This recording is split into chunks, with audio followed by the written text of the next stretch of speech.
Bonsoir mes chers enfants. Je suis Mama Aïcha, votre voix de sagesse, votre mère de conseil, celle qui comprend que parfois, l'amour ne disparaît pas, mais il s'épuise doucement, dans le silence du quotidien. Mes chers enfants, aujourd'hui nous allons parler d'un sujet très réel, très humain, mais souvent ignoré, la fatigue dans le couple. Mes chers enfants, ce n'est pas toujours un manque d'amour qui fragilise une relation, mais un manque d'énergie, un manque de repos, un manque de souffle. Imaginez un couple au début de leur histoire. Ils ont de l'énergie, du temps, de l'envie. Ils parlent longtemps, ils sortent, ils rient, ils se regardent avec attention. Tout semble naturel, tout semble facile. Mes chers enfants, au début, l'amour est léger parce que les cœurs sont disponibles. Mais avec le temps, la vie change, les responsabilités arrivent, le travail, les enfants, les soucis, les obligations. Les journées deviennent longues, les nuits plus courtes et l'énergie diminue. Mes chers enfants, la fatigue s'installe souvent sans bruit, mais elle transforme tout.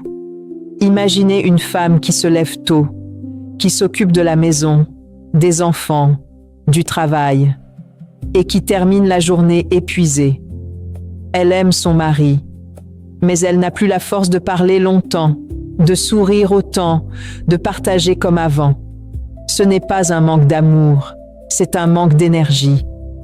Mes chers enfants, la fatigue change la manière d'aimer. De son côté, l'homme peut aussi être épuisé. Le travail, la pression, les responsabilités, tout cela pèse sur lui. Il rentre à la maison fatigué, sans vraiment l'envie de discuter, sans vraiment la force d'être présent émotionnellement. Mes chers enfants, un cœur fatigué a du mal à se connecter. Petit à petit, les échanges changent. On parle moins, on écoute moins, on réagit moins. Les conversations deviennent courtes, parfois même inexistantes. Non pas parce qu'on ne veut plus, mais parce qu'on n'a plus la force. Mes chers enfants, la fatigue réduit la communication. Imaginez maintenant une soirée. Les deux sont là, mais chacun est fatigué. L'un regarde son téléphone, l'autre reste silencieux. Il n'y a pas de conflit, mais il n'y a pas non plus de connexion. Juste deux personnes, côte à côte, mais épuisées. Mes chers enfants, être fatigués ensemble peut créer une distance. Les enfants, eux aussi, ressentent cette fatigue. Ils voient leurs parents moins patients, plus sensibles, parfois plus irritables. Ils ressentent que l'énergie n'est plus la même, que l'ambiance est différente. Mes chers enfants, une maison fatiguée devient une maison plus fragile. Petit à petit, la patience diminue. Les petites choses deviennent agaçantes. Les réactions deviennent plus rapides, plus fortes. Ce qui passait avant devient difficile à supporter. Mes chers enfants, la fatigue réduit la tolérance. Imaginez maintenant une situation où une simple parole devient un conflit. Non pas à cause du contenu, mais à cause de l'état émotionnel. Parce que lorsque l'on est fatigué, on ne réagit pas comme d'habitude. Mes chers enfants, la fatigue amplifie les émotions. De l'autre côté, celui qui reçoit cette réaction peut ne pas comprendre. Il peut penser que l'autre a changé, qu'il est devenu plus dur, plus distant. Mais en réalité, c'est la fatigue qui parle. Mes chers enfants, la fatigue peut être mal interprétée. Petit à petit, la relation devient lourde. Les moments joyeux deviennent rares. Les moments calmes deviennent silencieux. Les moments difficiles deviennent plus fréquents. Deux personnes qui s'aimaient profondément commencent à ressentir un poids, sans comprendre pourquoi. Mes chers enfants, la fatigue enlève la légèreté de l'amour. Imaginez maintenant une relation où chacun est fatigué, mais aucun ne le dit vraiment. L'un attend, L'autre espère, mais personne n'exprime ce besoin de repos, ce besoin de pause. Et ainsi, la distance grandit. Mes chers enfants, ne pas reconnaître la fatigue, l'aggrave. Pourtant, mes chers enfants, dans cette situation, l'amour existe encore. Il est là, mais il est caché, sous le poids du quotidien, sous la fatigue accumulée, sous le manque de temps. Les deux personnes veulent être bien, mais elles n'ont plus l'énergie de nourrir leur relation comme avant. Mes chers enfants, souvenez-vous, la fatigue ne détruit pas l'amour, mais elle peut l'affaiblir lorsqu'elle n'est pas reconnue, lorsqu'elle n'est pas respectée, et lorsque deux personnes continuent à avancer sans se reposer, sans se soutenir, elles commencent à s'éloigner, non pas parce qu'elles ne s'aiment plus, mais parce qu'elles n'ont plus la force de se montrer cet amour, laissant deux cœurs qui s'aimaient profondément vivre ensemble, mais avec un manque d'énergie qui transforme doucement leur relation en silence et en distance. Mes chers enfants, lorsque la fatigue s'installe profondément dans le couple, elle ne reste plus seulement un état passager. Elle devient une manière de vivre, une manière de ressentir, une manière d'aimer. Et ce changement est souvent silencieux, presque invisible, mais ses effets sont puissants. Parce que mes chers enfants, un cœur fatigué n'aime pas moins, mais il aime autrement, avec moins de force, moins de patience, moins de disponibilité. Imaginez une femme qui, jour après jour, donne tout. Elle s'occupe de la maison, des enfants, du travail, des responsabilités. Elle avance, elle tient, elle continue, mais à l'intérieur, elle est épuisée. Et cette fatigue ne lui laisse plus d'espace pour elle, ni pour son couple. Elle n'a plus la force de discuter longtemps, de rire, de créer des moments. Mes chers enfants, quand on est épuisé, on survit. On ne vit plus pleinement. De son côté, l'homme peut vivre la même chose, différemment. Le poids des responsabilités, les attentes, les pressions, tout cela s'accumule. Il avance, il fait ce qu'il doit faire, mais intérieurement, il est fatigué. Et cette fatigue le pousse au silence, au repli, à une forme de distance. Mes chers enfants, la fatigue pousse souvent au retrait. Petit à petit, les échanges deviennent encore plus limités.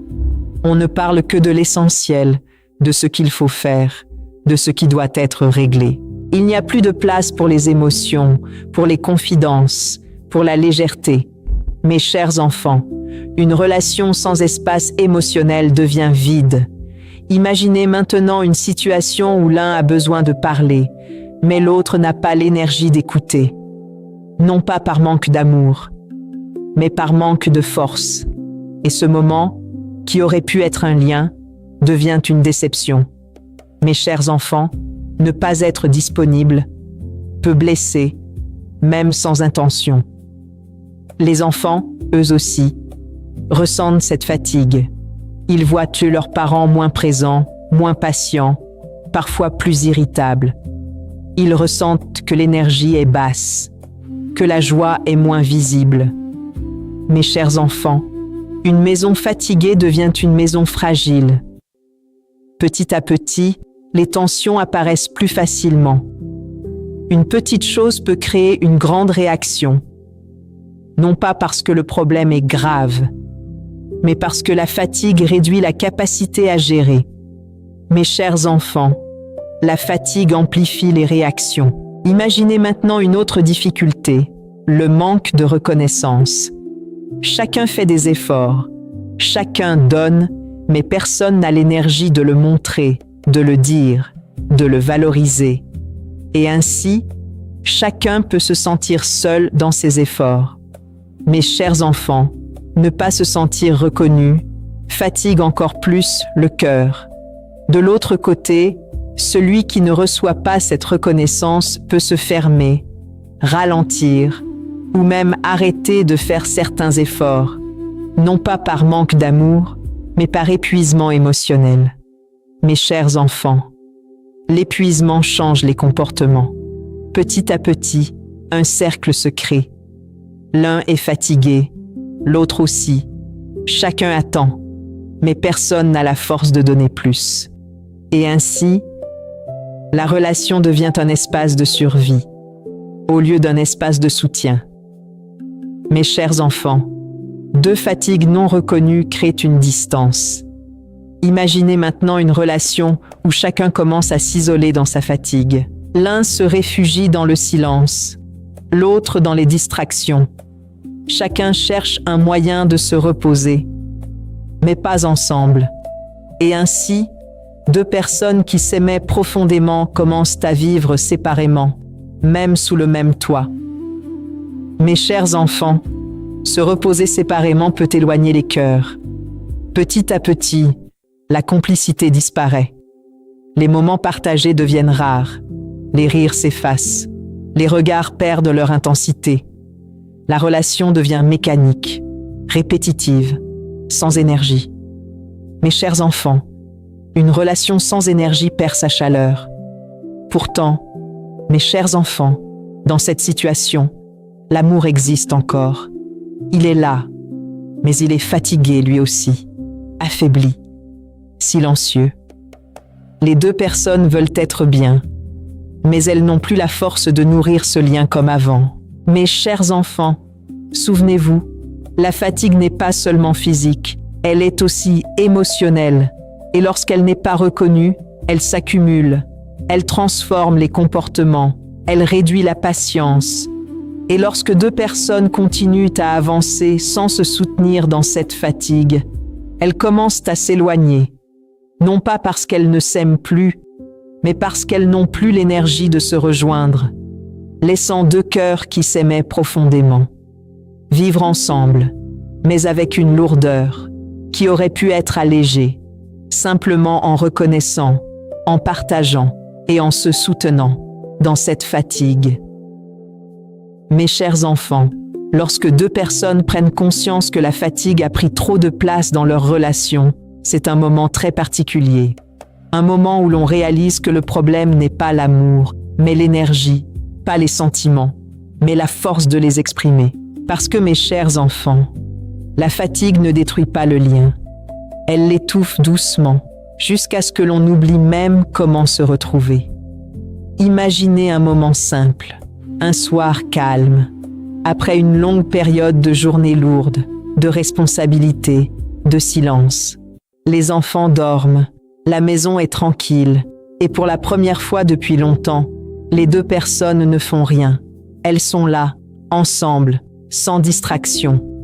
Et dans ce silence, chacune ressent quelque chose, une lourdeur, mais aussi une envie, celle de retrouver ce qu'elles avaient avant. Alors doucement, l'un des deux parle, pas pour se plaindre, pas pour accuser, mais pour reconnaître. Je suis fatigué, et je crois que ça nous éloigne, mais je ne veux pas qu'on se perde à cause de ça. Mes chers enfants, ces mots sont puissants, parce qu'ils enlèvent la culpabilité et mettent la vérité en lumière. L'autre écoute, et dans ce moment, elle ne voit plus seulement un comportement distant, mais une fatigue réelle, une difficulté, une charge. Elle comprend que ce n'est pas un manque d'amour, mais un manque de force. Alors elle répond avec douceur.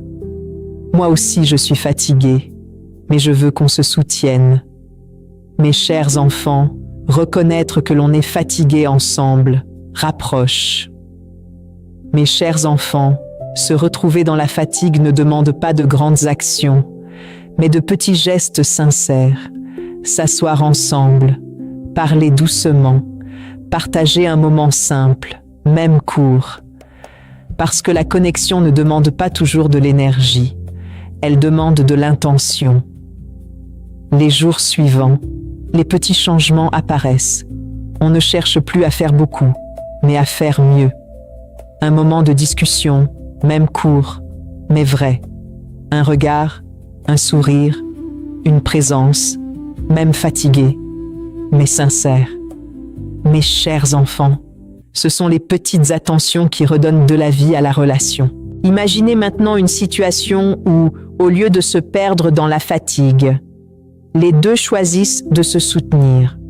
L'un aide l'autre, l'autre comprend l'un, chacun reconnaît les efforts, chacun valorise ce que l'autre fait. Et dans ce moment, la fatigue devient moins lourde parce qu'elle est partagée. Mes chers enfants, partager allège. Petit à petit, la relation retrouve un équilibre. Ce n'est pas un retour à l'énergie du début, mais une nouvelle manière d'aimer, plus calme, plus consciente, plus respectueuse des limites de chacun. Les enfants ressentent aussi ce changement. Ils voient leurs parents plus doux, plus présents, même dans la fatigue. Mes chers enfants, une maison où l'on se soutient devient une maison stable. Une autre étape importante est d'accepter que l'on ne peut pas toujours être parfait. On ne peut pas toujours être disponible, toujours joyeux, toujours énergique. Mais on peut être sincère, présent et attentif, même dans la fatigue. Mes chers enfants, l'amour ne demande pas la perfection, il demande la présence. Petit à petit, chacun retrouve sa place. Celui qui se sentait épuisé retrouve du soutien. Celui qui se sentait seul retrouve une connexion. Et ainsi, la relation devient un refuge et non une pression. Mes chers enfants, un couple doit être un endroit où l'on se repose, pas où l'on s'épuise. Mes chers enfants, la leçon de vie de cette histoire est très profonde. La fatigue ne détruit pas l'amour, mais elle peut l'affaiblir si elle n'est pas reconnue, si elle n'est pas partagée, si elle n'est pas accompagnée. Parce que ce que l'on vit seul devient lourd, mais ce que l'on vit à deux devient plus léger. Souvenez-vous toujours, mes chers enfants, quand vous ignorez la fatigue, vous vous éloignez. Quand vous la reconnaissez, vous vous comprenez, et quand vous vous soutenez, vous vous rapprochez. Mes chers enfants, regardez la personne qui partage votre vie. Peut-être qu'elle est fatiguée, silencieuse, moins expressive, non pas parce qu'elle vous aime moins, mais parce qu'elle n'a plus la force de le montrer comme avant. Ne jugez pas ce changement, mais soyez présents. Mes chers enfants, si aujourd'hui vous vous reconnaissez dans cette histoire, commencez simplement. Reposez-vous ensemble, parlez doucement, partagez un moment, même court, mais sincère, parce que ces instants peuvent redonner de la vie à votre relation. Parce qu'au final, un couple ne se perd pas toujours à cause des conflits, mais à cause de l'épuisement. Mais lorsque deux personnes choisissent de se soutenir, de ralentir et de se reconnecter, alors l'amour retrouve sa force, plus calme, plus stable et plus profond. Je suis Mama Aïcha, votre mère de sagesse, votre voix du cœur. Si ce message vous a touché, abonnez-vous, partagez avec ceux qui en ont besoin, parce qu'un simple geste de soutien peut soulager un cœur et parfois même sauver une relation. À très bientôt, mes chers enfants, pour une nouvelle sagesse, pour une nouvelle histoire, pour continuer à construire des couples plus apaisés, plus solides et plus unis.